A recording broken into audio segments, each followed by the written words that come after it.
What's up, guys? This is Dwight here with auctionup.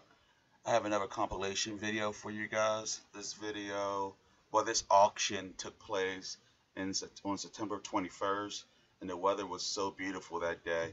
While I was doing this compilation video, I actually started getting depressed because, the skies were blue without a cloud. It was nice. I was hot, sweating.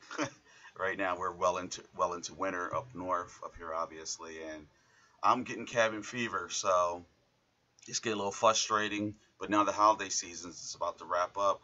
The auctions will start kicking in full gear again, and I get to do what I love to do most, which is go to auctions and hopefully go to the gym. Currently, my state is locked down, but we'll see what happens. Let's see. So please remember to like and to subscribe to my channel, and leave comments, any questions, suggestions, any items you would like me to see or to see more of. Please feel free to leave a comment, and here we go. 5 over now, 6, 5 over now, 6, 5 over 6, 7, 8, 9, 10, 11, 12, 11 over now, 12, 11 over now, 12, 11 bill, 118. And these are mine. Here they come. This one's an oldie. Yeah, these skateboards here, paid $11 for it. This one here is pretty old. You guys should be able to see it. Metal wheels. Paid $11. I didn't want to go past 8, but it's only $3 difference, so you gotta make that judgment call when you're at the auction. Okay, guys, these skateboards here, I paid $11 for these.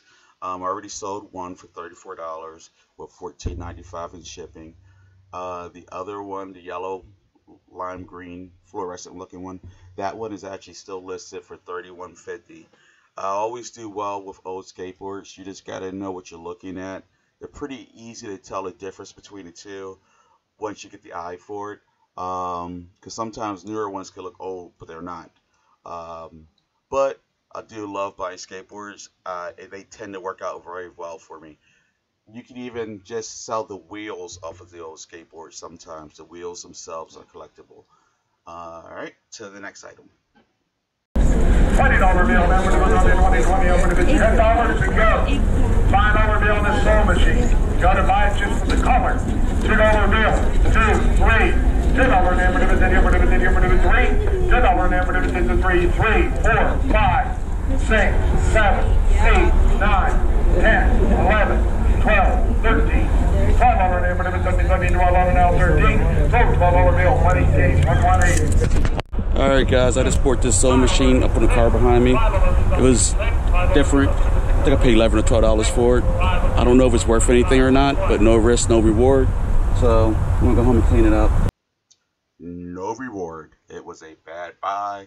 Lost like $11 or $12. No big deal. It just looked really cool. It was hardcore vintage looking. It was obviously from the 60s, but when we turned it on, the motor didn't sound very healthy. It ran, but it was questionable, and it just wasn't worth the risk. Even though the sewing machine itself was really cool looking, we had to throw it out. But like I said, no risk, no reward. Could have turned around and been worth like $200, $300. It happens. This time it was worth $0.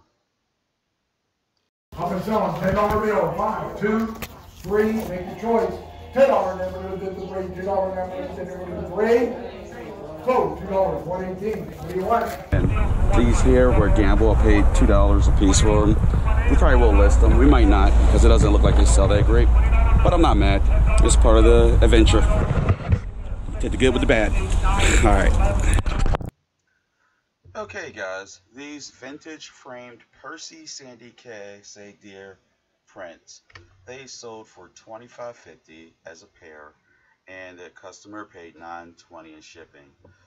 Throughout this video, or the original video, you'll saw I brought a lot of artwork.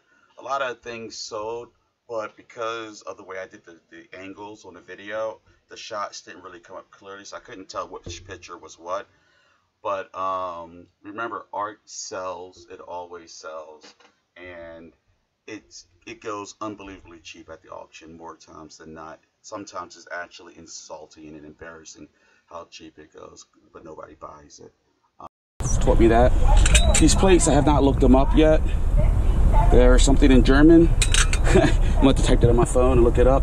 But I mean... Okay, this Eschenbach Bavarian Germany plate set here. Sold for $50. The customer paid $27.20 in shipping. I always buy the older plates. They tend to go cheap. A lot of times people just don't know what they're looking at. And it's worth the risk. I know for a fact I brought this lot for $5. Sold it for $50. I'll do that all day long. But this was a great buy. For some music. Old music always sells. Wife taught me that. Vintage old sheet music and antique sheet music can be pretty profitable at times. I think I paid $5 for this one.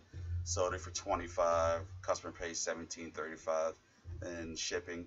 I'm not going to say I hit it out of the park with this one, but I have in the past, and usually if I can get it cheap, I will buy it.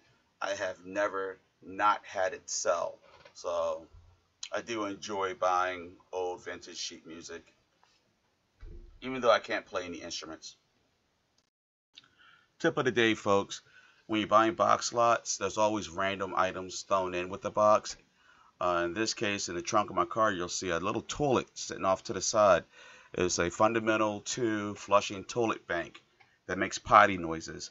I sold it for $20 and the customer paid $8.70 in shipping. So make sure you look up everything. Even if it looks absurd, it may have some value to it. Alright guys, good with the bad. Spent too much for this. Hopefully I get my 20 back. It was a mistake. It happens. Alright, this vintage Popak and New Ray U.S. Army tank set, Jeeps and motorcycles, etc. Anyway, this setup here, I paid $24, I believe.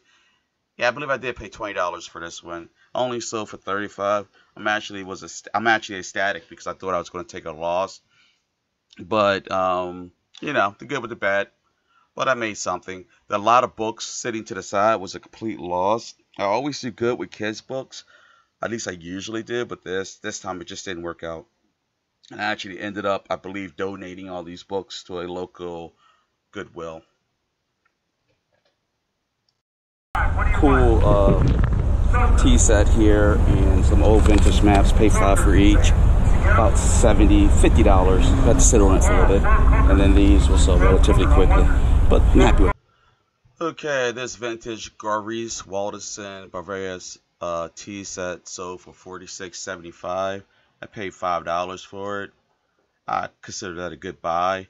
They usually sell pretty quickly. I always do well with the tea sets. I don't think I've ever taken a loss with a tea set. You just gotta be careful to check it for chips and cracks, because obviously that will diminish the value of it. Alright guys, I'm making a comeback at the very end. That's the way auctions go. You stay. It works out sometimes. Really cleaning up on the artwork here. Doing very well. Only pay $2 for each thing you see on here. So I'm up. I'm very much so up at this point for the day. So I'm just going to hang around a little bit longer. Then we'll go home. Alright, this Master Crafter's brass shelf mantle clock. Paid $5 for it. I only paid $1 for this. Nobody was interested. I sold it for $38.25 with $12.30 in shipping. I love buying old clocks. As long as you're sure they're truly vintage, doesn't matter if they're broken, the cords are cut off, buy them. Clocks always do well. They always sell. Okay guys, this is the end of the third compilation video. Please remember to like the video and to subscribe to auctionup YouTube channel and leave comments. Comments help me immensely with YouTube's algorithm for their search engine, so I can get more traffic and help me grow, or should I say help us grow.